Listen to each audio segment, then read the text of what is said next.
kama unavyoona mashabiki wanamletea vurugu. Hatujui nini ambacho kinaweza kumtokea hapa.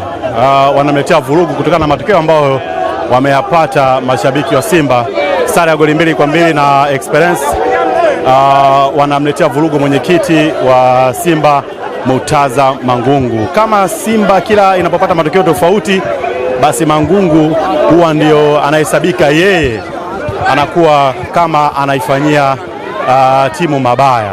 Tunaona askari wanaanza kuwatawanya.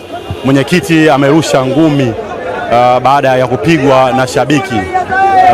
Mwenyekiti wa Simba Murtaza Mangungu, mara baada ya shabiki kutaka kumpiga ngumi, ameweza kusumbuana naye. Naam. Hawa ni mashabiki wa Simba wakiwa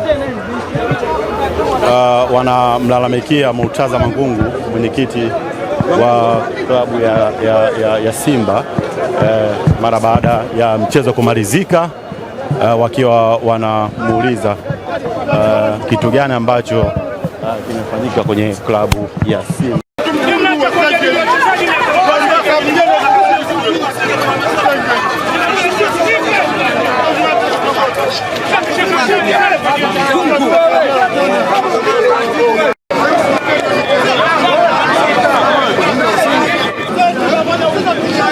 Baadhi ya mashabiki wakimtetea, wakisema kwamba anastahili, lakini baadhi ya mashabiki wao wakisema kwamba afai.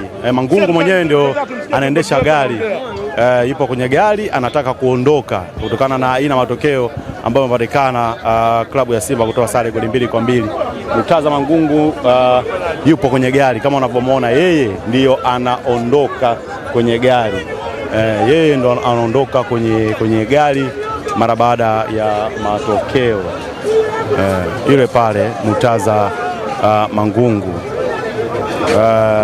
anaondoka na gari, kama unavyomwona pale, yupo kwenye gari ya Defender. Huyo hapo anaondoka mara baada ya matokeo kupatikana. Huyo hapo